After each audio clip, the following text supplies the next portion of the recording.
Hi learners, in this video I'm going to talk about the liabilities of a company secretary. A company secretary is a principal officer of the company who is responsible to assist the board of directors in the day-to-day working of the organization. So as the principal officer of the company secretary has to discharge certain duties and obligations, and if the company secretary does not discharge these duties and obligations either under the various acts or under the general terms of employment, then in such case the company secretary will be held liable or will be held responsible. So basically the liabilities of a company secretary can be bifurcated into two heads. One is the statutory liabilities and one is the general liabilities. Statutory liabilities arise when a company secretary fails to discharge the duties which is mentioned under any of the acts, whether it is the Companies Act of 1956 or the Companies Act of 2013 or any of the duties under the Income Tax Act of 1961. And if the secretary does not discharge duties under the other acts like the Indian Stamp Act, the Shops and Establishments Acts, then you have the Factories Act or the MRTP Act, which is Monopolies and Restrictive Trade Practices Act. In all such cases, any of the duties which is mentioned under any of the acts, if the secretary does not comply or follow the duties, then the company secretary will be held liable. So these are called as statutory liabilities.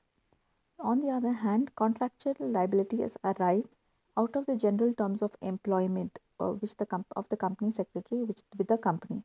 So basically, as an employee of the organization, every employee is supposed to discharge certain duties.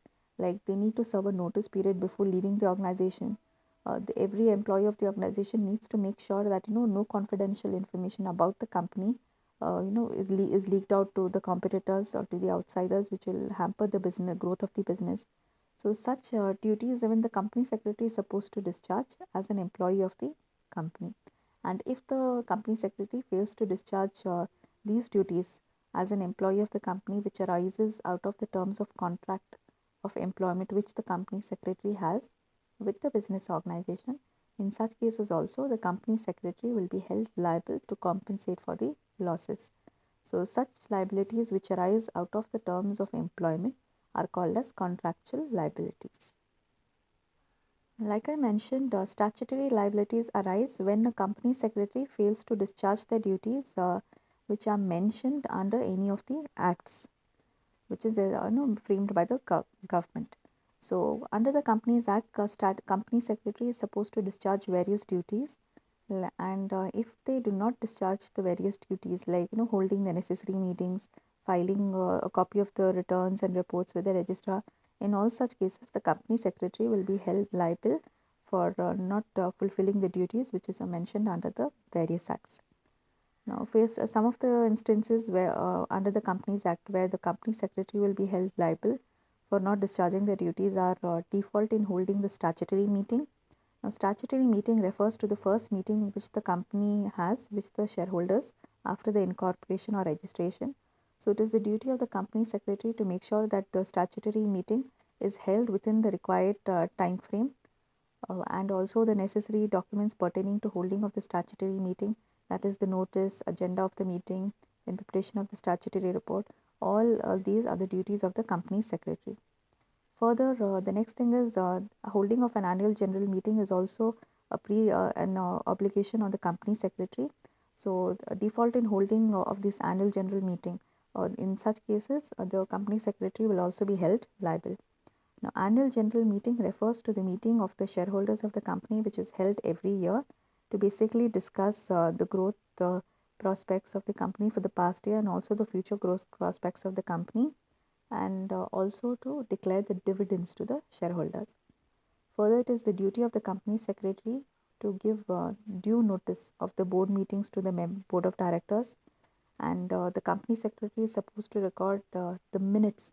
Minutes actually refers to the proceedings which are taking place at the meeting. Whether it is the meetings of the directors or the shareholders, it is the duty of the secretary to record the minutes. Further, it is the duty of the secretary to make sure that the register of directors and debenture holders is maintained, and also that The necessary resolutions and agreements which are to be passed are to be a copy of those resolutions should also be filed with the registrar. So these are some of the duties of a company secretary, which if the company secretary does not discharge, will in such cases the company secretary will be held liable. Further, under the Income Tax Act, it is the duty of the company secretary to make sure that necessary provisions of the Income Tax Act of 1961 are complied with. So, company secretary is held liable under the Income Tax Act if it does not, deduct the necessary TDS from the salaries of employees. TDS refers to the tax deducted at source. So, before paying the salaries to the employees, the TDS has to be deducted and has to be, has to be paid to the relevant income tax authorities. Then further, even failure to pay corporate tax. Corporate tax is a tax which is levied on the profits of the company. Even failure to pay corporate tax, in such cases also the company secretary will be held liable. Again, in the case of dividends which is paid to the shareholders, the necessary TDS has to be deducted before paying the dividends to the shareholders. Further, under the Indian Stamp Act, the company should make sure that all the documents, all the agreement copies which require due stamp papers, the necessary stamp papers of the required amount are, have been applied. Further, under the Sales Tax Act and under the Goods and Service Tax Act, the company secretary should make sure that it gets registered the business organization under the relevant sales tax authorities, and also should make sure that the sales tax is paid on time. Further, whether it is the central goods and service tax or the state goods and service tax, the goods and service tax so collected must be deposited with the required the income tax or sales tax authorities. Next, under the Registration Acts, the company secretary is liable for non-complying compliance, means not fulfilling the rules and procedures of registration. Further, company secretary should make sure that a business organization which has to pay registration charges under the various acts like the MRTP Act or the FRA, which is Foreign Exchange Regulations Act. In all such cases, the necessary registration charges should be paid, and the company secretary may incur personal liability for any default of any of the provisions of this act. So the next thing is contractual liabilities. Now, like I said, contractual liabilities arise when the company secretary fails to discharge their duties and which arise out of the terms of employment. So, as an employee of the organization, the company secretary is not supposed to disclose any of the official secrets of the company. So, in case the company secretary discloses the secrets of the company to outsiders, and because of the disclosure of the secrets, if the company suffers a loss, then the company secretary is supposed to compensate the company for these losses. Again, the company secretary cannot act on their own free will. They need to act on the instructions of the board of directors. Now, if the company secretary acts or does acts which are beyond the limits of their authority, and if the organization suffers a loss, then the company secretary is supposed to compensate the company or the organization for such losses. Further, if the company secretary, should not carries out any acts of omission and commission willfully, or does not discharge the duties with due care, and and because of all this, if the organization suffers a loss, in all such cases, the company secretary is supposed to compensate for the losses, and they will be held liable for these losses.